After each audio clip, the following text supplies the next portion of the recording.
अस्सलाम वालेकुम my dear students, उम्मीद है कि आप सब ठीक होंगे। आज हमारा लेक्चर नंबर 14 है बच्चों, BSES financial accounting chapter number 7 bank reconciliation statement.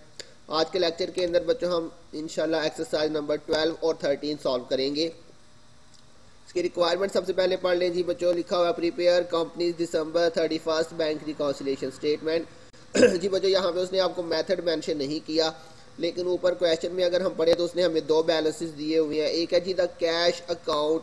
जी बच्चों कैश बुक या कैश अकाउंट एक ही बात है। तो cash account in the general ledger of Lyco Corporation showed a balance of 32,749 at December 31 but prior to performing bank reconciliation the company's bank statement showed a balance of 33,000 at the same date. जी बच्चों यहाँ पे मैंने थोड़ी सी correction की है। यहाँ पे 22,000 आपके नोट्स पे लिखा होगा, इसकी करेक्शन कर लीजिएगा। ये 33,000 है, इसको 22,000 को 33,000 कर लीजिएगा। तो जी बच्चों ये देखे जी, ये उसने आपको एक जो है वो कैश अकाउंट का बैलेंस बताया हुआ है 32,749। दूसरा उसने आपको जो है वो बैंक स्टेटमेंट का बैलेंस बताया हुआ है 33,000। तो ये देखिए जी दो बैलेंसेस दिए हुए हैं, इसलिए हम यहाँ पे डबल बैलेंस मेथड यूज करेंगे। तो सबसे पहले तो बच्चों आपने उसका जो है वो नाम लिख लेना है।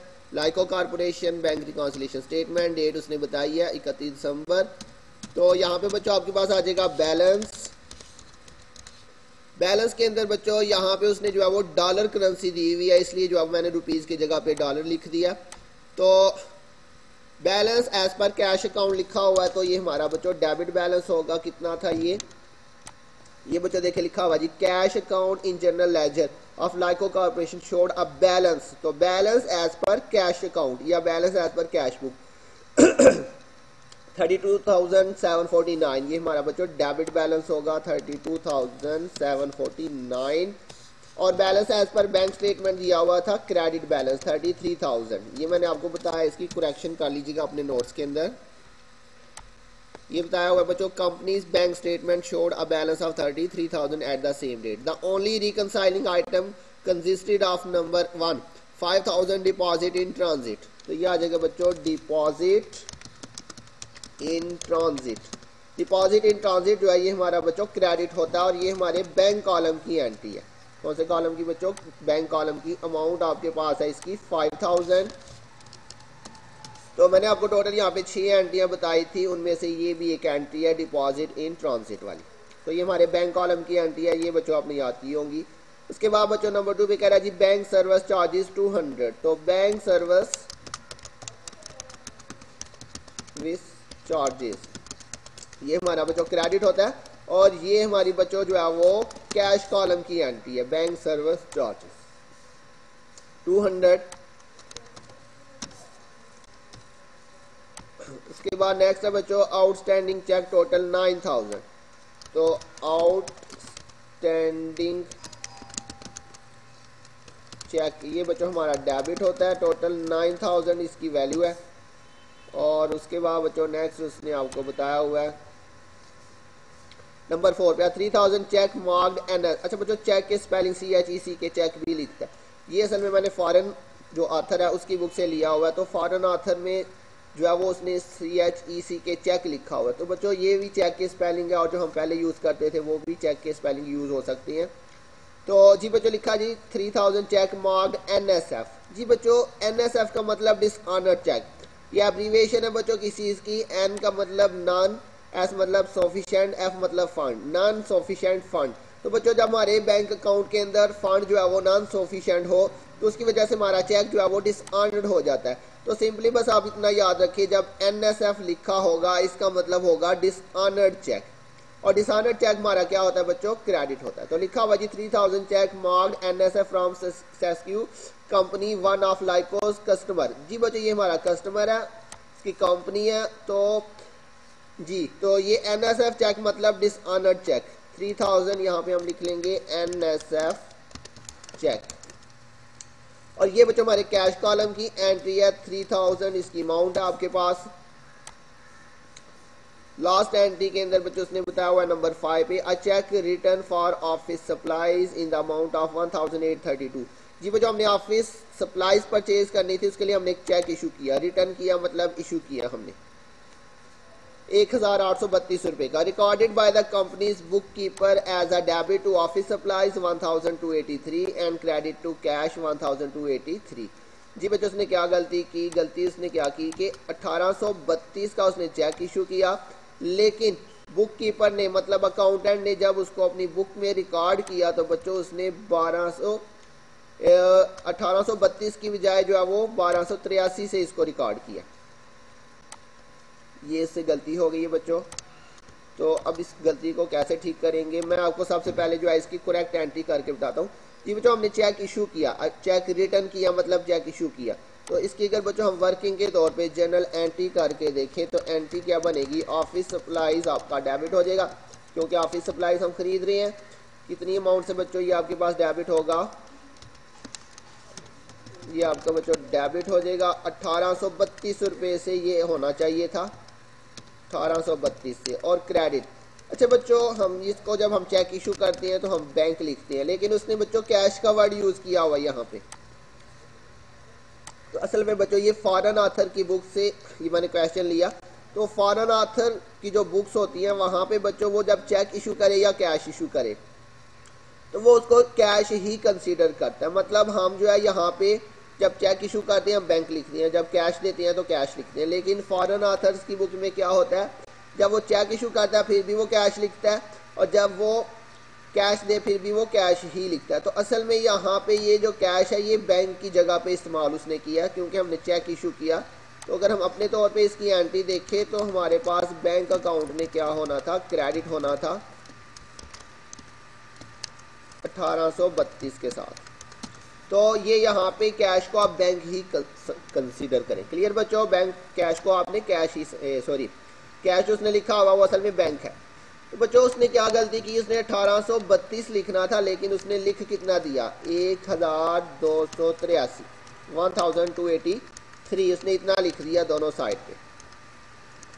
अब बच्चों हुआ क्या? ये देखिए जी आपके पास क्रेडिट साइड पे उसने कम अमाउंट लिख दी है, उसको लिखनी इतनी चाहिए थी लेकिन उसने लिख इतनी दिया। तो कितनी कम लिखी है बच्चों? 1832 में से ये आप माइनस कर दें 1283, तो ये 549 इतनी वैल्यू उसने जो है वो कम लिख दी है 549। अब बच्चों ये कौन सी साइड पे कम लिखी है? ये आप उसने दोनों साइड पे कम लिखी है, लेकिन हम जो है वो बैंक को देखेंगे सिर्फ, इसके साथ हमारा कोई लिंक नहीं है, इसका बीआरएस के अंदर कोई लिंक नहीं, हमने सिर्फ बीआरएस में बैंक और कैश को देखना होता है। तो बैंक वाली साइड जो है बच्चों वो आपकी क्या हो रही है? बैंक वाली साइड आपकी क्रेडिट हो रही है। तो क्रेडिट साइड को उसने बच्चों क्या कर दिया? Under cost. अच्छा बच्चों यहाँ पे उसने अंडर कॉस्ट का वर्ड यूज नहीं किया, लेकिन वो अंडरस्टूड है, इधर से हमें पता चल रहा है इतना लिखना चाहिए था, उसने इतना लिखा, इसका मतलब उसने 549 जो है वो कम लिखा, अंडर कॉस्ट कर दिया। और बच्चों ये साइड कौन सी है? ये क्रेडिट साइड है, और आपको याद है हमने बात की थी अगर क्रेडिट साइड अंडर कास्ट होगी तो हमने उसको क्रेडिट ही करना है, और अगर डेबिट अंडर कास्ट होगी तो डेबिट ही करेंगे। लेकिन यहाँ पे ये डेबिट साइड भी अंडर कास्ट है, लेकिन हम इसको क्यों नहीं कंसिडर करें? क्योंकि हमने सिर्फ कैश और बैंक को देखना, तो ये हम सिर्फ बैंक को देखेंगे, ऑफिस सप्लाईज को नहीं देखेंगे। तो बैंक जो है वो क्रेडिट हो रहा था, और क्रेडिट साइड जो है वो 549 से अंडर कास्ट है, तो ये क्रेडिट साइड चूंकि अंडर कास्ट है इसलिए हम इसको क्रेडिट ही करेंगे। तो ये इसकी जो है वो वर्किंग मैंने आपको बता दी है। तो यहाँ पे हम लिख लेते हैं credit side of cash account under cost. तो ये बच्चों हमारे पास जो है वो क्रेडिट हो जाएगा, 549 के साथ ही क्रेडिट होगा। और जी बच्चों ये मिस्टेक जो है वो किसने की है? ये देखिए लिखा हुआ है जी बुक कीपर ने मिस्टेक की है। तो बच्चों बुक कीपर कौन होता है? जो कि कंपनी का होता है, जो कि कंपनी के ऑफिस में काम करता है। ये लिखा हुआ है recorded by companies book keeper. तो कंपनीज बुक कीपर जो है वो क्या बनाता है? वो कैश अकाउंट बनाता है। इसका मतलब कैश में गलती हो रही है, कैश अकाउंट के अंदर गलती हो रही है। हमने बात की थी अगर बैंक स्टेटमेंट की गलती होगी तो फिर बैंक कॉलम में लिखेंगे, और कैश अकाउंट की या कैश बुक की गलती होगी तो फिर उसे हम जो है वो कैश वाले कॉलम में लिखेंगे। तो ये चूंकि कंपनी के बुक कीपर ने गलती की है, इसका मतलब जो है उसने कैश अकाउंट में गलती की है, इसलिए हमने कैश कॉलम में लिखा है। क्लियर हो गई बात बच्चों?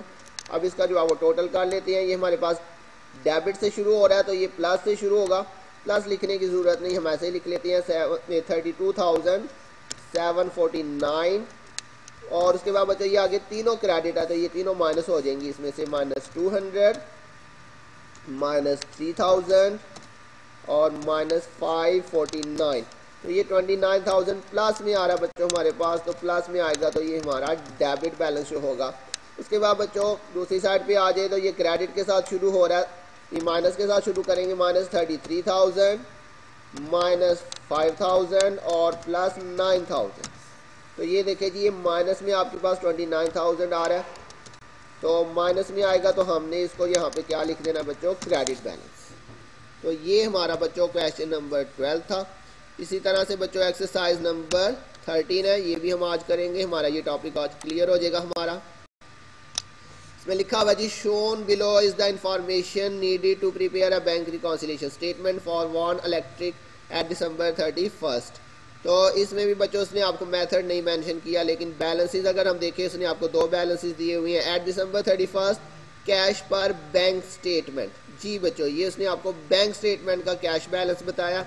और आगे लिखा कैश पर कंपनीज रिकॉर्ड, जी बच्चों कंपनी रिकॉर्ड मतलब कैश बुक का बैलेंस, क्योंकि कंपनी जो है वो कैश बुक बनाती है, मैंने आपको बताया था। और बैंक स्टेटमेंट जो है वो बैंक वाले बनाते हैं। तो ये लिखा हुआ जी कैश पर बैंक स्टेटमेंट, तो कैश पर बैंक स्टेटमेंट मतलब बैंक स्टेटमेंट का ये बैलेंस है, इसके साथ ओवरड्रॉन नहीं लिखा। तो बच्चों जहाँ पे ओवरड्रॉन नहीं लिखा तो मतलब सिंपली ये हमारा क्रेडिट बैलेंस है, ये हमारा बनेगा balance as per bank statement. क्या बनेगा, कैश पर बैंक स्टेटमेंट मतलब balance as per bank statement. तो ये हमारा balance as per bank statement जो है ये बैंक कॉलम में आ जाएगा 15,200, ये आपके पास नाम आ जाएगा उसका, ये डिटेल आ जाएगी सारी। बैलेंस, जी बच्चों balance as per bank statement, यहाँ पर भी बच्चों आपने डॉलर साइन लिख लेना है, इसने डॉलर्स में दिया हुआ है। तो बच्चों कैश पर बैंक स्टेटमेंट मतलब balance as per bank statement 15,200, ये हमारा क्रेडिट बैलेंस होगा बच्चों। और इसके साथ ही बच्चों उसने लिखा हुआ जी कैश पर कंपनी रिकॉर्ड 17,500, 17,500, तो ये हमारा होगा डेबिट बैलेंस। क्लियर हो गया, अब ये बात याद रखनी है। जब उसने ओवरड्रॉन नहीं लिखा हुआ, सिंपल बस लिखा हुआ है जी कि पासबुक कितनी अमाउंट है और कैश बुक कितनी अमाउंट है, तो बच्चों वो क्या होगा, वो हमारा बैलेंस होगा। तो कैश पर बुक स्टेटमेंट मतलब cash per book, cash per company's record मतलब balance as per cash book, और कैश पर बैंक स्टेटमेंट मतलब balance as per bank statement. तो 17,500 ये हमारा कौन सा बैलेंस हो गया बच्चों, डेबिट बैलेंस। उसके बाद लिखा हुआ जी two debit memorandum accompanied the bank statement service charges for December of 25 and 75 check drawn by Jones Mark NSF। जी बच्चों तो इसमें बच्चों उसने आपको दो एंट्रियां दे दी हैं, एक तो सर्विस चार्जेस है फॉर December 25, ये दो अलग-अलग एंट्री हैं। सर्विस चार्जेस और बच्चों ये हमारे कैश कॉलम की एंट्री होती है, सर्विस चार्जेस 25 इसकी अमाउंट है। और इसके अलावा उसने कहा हुआ जी 775 cheque drawn by Jones marked NSF, तो ये हमारा बच्चों NSF चेक है।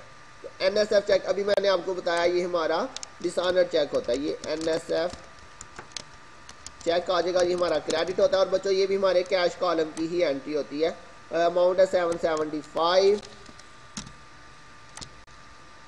के बाद नेक्स्ट है बच्चों cash receipt of 10,000 on December 31st were not deposited until January 4। जी बच्चों जितना भी हमें कैश रिसीव होता है, ये कंपनी का रूल होता है कि जितना भी कैश रिसीव हो डेली बेसिस पे हमने बैंक में जमा करवाना होता है। लेकिन वो बता रहा है कि हमें 10,000 जो है वो 31 दिसंबर को कैश रिसीव हो चुका हुआ है, लेकिन जो हमने January 4 तक जो अभी तक हमने बैंक में जमा ही नहीं करवाया हुआ। तो इसका मतलब ये क्या हुआ, ये हुआ अनडिपॉजिटेड कैश। तो अनडिपॉजिटेड कैश के बारे में मैंने आपको बताया था, अनडिपॉजिटेड या फिर जो है वो ओमिटेड चेक। जी बच्चों ओमिटेड चेक की मैंने आपको डेफिनेशन पढ़ाई थी, उसी के अंदर जो है ना ये रूल्स लिखा हुआ था, मैं आपको अभी दिखाता हूँ आपके रूल्स में से।